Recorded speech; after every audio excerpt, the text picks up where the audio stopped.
अस्सलाम वालेकुम दोस्तों, सऊदी अरब की फटाफट ताज़ा और बड़ी खबरों में आपका स्वागत है। मैं हूं साकिब मिर्ज़ा और आप देख रहे हैं गल्फ लाइफ हिंदी। सऊदी अरब में कोरोना वायरस को लेकर कुछ चीज़ों में नरमी के बावजूद एसओपीज़ पर अमल लगातार जारी है और इस वक्त तक की भी अगर हम बात करें तो इंडिया के साथ साथ और भी कई देशों के लिए डायरेक्ट फ़्लाइट बंद है।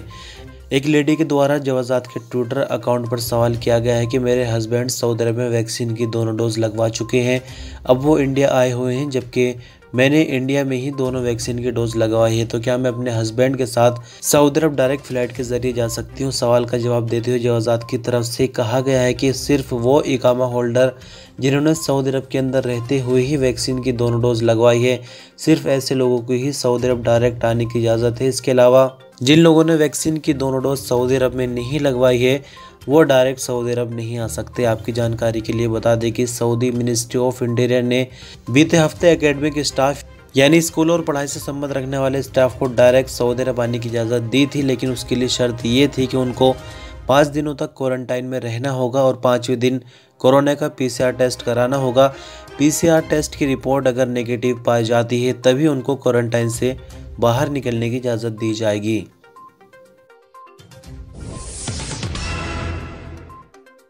अरब ज्वाइंट फोर्स ने शनिवार की शाम अबहा इंटरनेशनल एयरपोर्ट पर हुसियों के हमले की कोशिश को नाकाम बना दिया है। सऊदी अरब की सरकारी एजेंसी एसपी के मुताबिक सऊदी एयर डिफेंस ने बारूदी ड्रोन को रास्ते में रोककर उड़ा दिया है। अरब ज्वाइंट फोर्स के स्पोकमैन तुर्की अल मालिकी ने कहा कि दुश्मनों के हमले से लोगों और प्रॉपर्टीज़ को बचाने के लिए लगातार कोशिश कर रहे हैं। आपकी जानकारी के लिए बता दें कि अरब ज्वाइंट फोर्स ने जुमे की सुबह और रात को हुसियों के 2 और ड्रोन हमले नाकाम बनाए। खमीस मुशहद और जाजान शहर की तरफ भेजे जाने वाले बारूदी ड्रोन को रास्ते में रोककर नाकाम बनाया गया था। इसके अलावा अबहा इंटरनेशनल एयरपोर्ट पर हुसियों की तरफ से हमले के बाद पैसेंजर्स की आवाजाही और फ्लाइट शेड्यूल के मुताबिक जारी है। अल अखबारिया न्यूज़ चैनल की रिपोर्ट के मुताबिक हुसियों के ड्रोन हमले के बाद सुरक्षा नियमों के कारण कुछ टाइम के लिए फ़्लाइट्स को रोक दिया गया था, लेकिन उसके कुछ टाइम बाद दोबारा से फ़्लाइट शेड्यूल के मुताबिक ऑपरेट की जा रही हैं। सऊदी अरब के पासपोर्ट एंड इमिग्रेशन डिपार्टमेंट जवाजात ने कहा कि मिनिस्ट्री के पोर्टल मुकीम से अजनबी वर्कर के बारे में कंप्यूटराइज्ड रिपोर्ट का प्रिंट लिया जा सकता है। कंप्यूटराइज्ड रिपोर्ट का प्रिंट लेने के लिए जवाजात के किसी भी दफ्तर जाने की ज़रूरत नहीं पड़ेगी। अपने सिस्टम के ज़रिए ही वर्कर के हवाले से ओरिजिनल प्रिंट लिया जा सकता है और उसको किसी भी जगह इस्तेमाल कर सकते हैं। जवाजात के ट्विटर पर दी गई जानकारी के हवाले से बताया गया है कि मुकीम पोर्टल से जारी कराए जाने वाले वर्कर की रिपोर्ट ऑथेंटिक और सरकारी दस्तावेज़ के रूप में मानी जाएगी, जिसमें वर्कर के बारे में सभी जानकारी मौजूद होती है।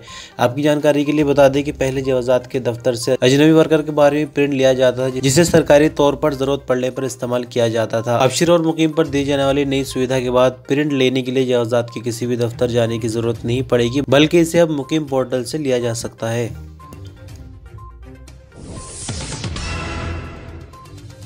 सोने और 3608 काले और सफ़ेद हीरो से बने एक फेस मास्क, जो कि दुनिया का सबसे महंगा फेस मास्क है, रियाद सीजन के ज्वेलरी सैलून में नुमाइश के लिए रखा गया है, जिसे मिडिल ईस्ट की सबसे बड़ी जेवरात की नुमाइश कहा जाता है। अमेरिकी ज्वेलरी ब्रांड वाई वेल के प्रेसिडेंट और डिज़ाइनर आइजक लेवी ने अरब न्यूज़ को बताया कि मुझे दुनिया का सबसे महंगा कोविड-19 मास्क पेश करने पर फ़ख्र है। इसे लॉस एंजलिस में मेरे एक बहुत अच्छे ग्राहक ने कमीशन किया था। ग्राहक ने मास्क के लिए $15 लाख अदा किए, जिसे वाई वेल ने रियाद सीज़न के लिए ज्वेलरी सैलून को कर्ज दिया है। ये मास्क 3 हिस्सों पर आधारित है। सामने का टुकड़ा जेवर्ल्ड कोर है, जिसका वजन 280 ग्राम है और इसके अंदर N99 मास्क है। तीसरी परत डिस्पोजेबल फिल्टर है। लेवी ने आगे कहा कि ये 100% कोविड-19 मास्क है, जिसे US food and drug administration ने अप्रूव किया है।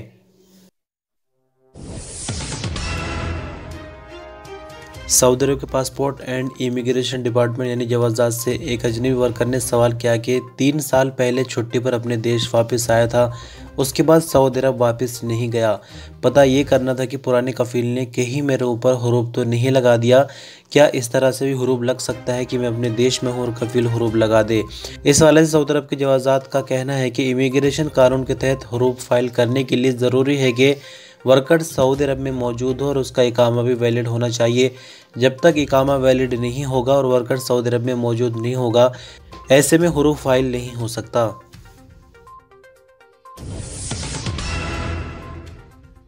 सऊदी अरब के ट्रैफिक डिपार्टमेंट ने जनरल डायरेक्टरेट की तरफ से बच्चों के लिए गाड़ी में बैठने के लिए नए नियमों का स्वागत किया है। अरब न्यूज़ के मुताबिक ट्रैफिक विभाग की तरफ से ऐसी गाड़ी पर जुर्माना लागू होगा जिसमें 10 साल से कम उम्र के बच्चे को फ्रंट सीट पर बिठाना या बच्चों को गाड़ी में स्पेशल सीट और बेल्ट के बिना बिठाया जाएगा।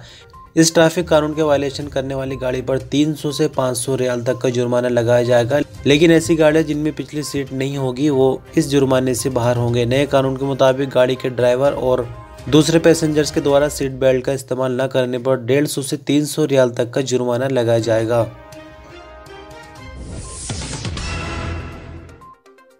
सऊदी अरब में बीती रात आए कोविड-19 की रिपोर्ट के मुताबिक नए मामले 42 रिकॉर्ड पर आए, जबकि नई रिकवरी 33 और एक नई मौत की खबर है। टोटल एक्टिव केसेस में से क्रिटिकल मामलों की बात करें तो उनकी तादाद 52 है, जो कि हालत नाजुक की वजह से ICU में है। वैक्सीन की डोज की बात करें तो इस रिपोर्ट तक 4,62,48,201 कुल डोज लगाई जा चुकी है। 42 नए केस रिकॉर्ड पर आने के बाद कुल मामले 5,48,890 हो जाते हैं।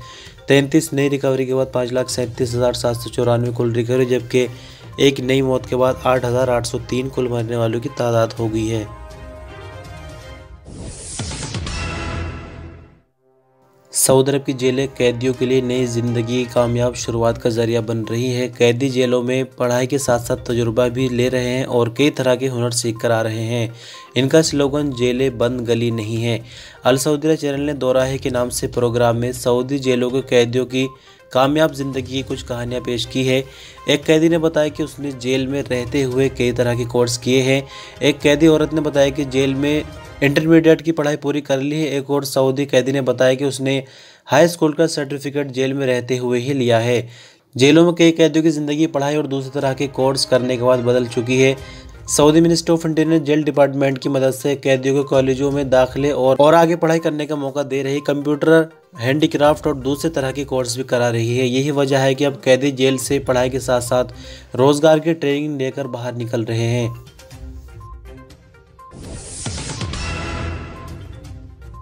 एक नई स्टडी में ये बात सामने आई है कि सऊदी अरब को मोटापे की वजह से हर साल 19 अरब डॉलर का नुकसान हो रहा है। अगर इस मसले पर तवज्जो न दी गई तो ये तादाद सन 2060 तक बढ़ सकती है।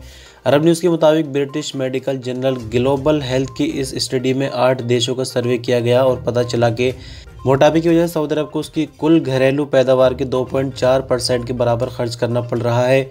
वर्ल्ड ओबेसिटी फेडरेशन और RTI इंटरनेशनल की स्टडी से पता चला है कि सऊदी अरब में मोटापे का रेशियो बढ़कर 35% हो गया है। इस स्टडी ने लोगों को चौंका दिया है कि अगर फौरन कार्रवाई न की गई तो सऊदी अरब में साल 2060 तक कुल घरेलू इनकम का 4.1% खर्च, जो कि 78 अरब डॉलर के बराबर होगा, इस पर खर्च होने लग जाएगा।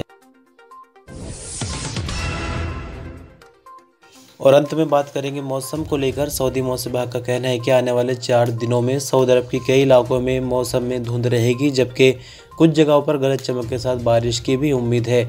अखबार 24 ने मौसम विभाग के हवाले से जारी बयान में बताया कि इतवार से बुध तक ईस्टर्न रीजन में बादलों का राज रहेगा, जबकि कहीं कहीं तेज़ बारिश होगी। मौसम विभाग के मुताबिक सऊदी अरब के इलाके असीर, जाज़ान और बाहा, जबकि मक्का मुकर्रमा भी बारिश के लपेट में रहेंगी, जबकि मदीना मुनव्वरा रीजन में भी बारिश की उम्मीद है, जिसका सिलसिला सऊदी अरब के दक्षिण पूर्वी इलाकों तक फैल सकता है। इसके अलावा ताइफ रीजन के कई इलाकों में शनिवार की रात बारिश की खबरें मिली है। तो दोस्तों, इस तरह से खबरों का सिलसिला बस यहीं ख़त्म हो जाता है। बहुत शुक्रिया वीडियो पर अंत तक बने रहने के लिए। अपना ख्याल रखिएगा। अल्लाह हाफिज़।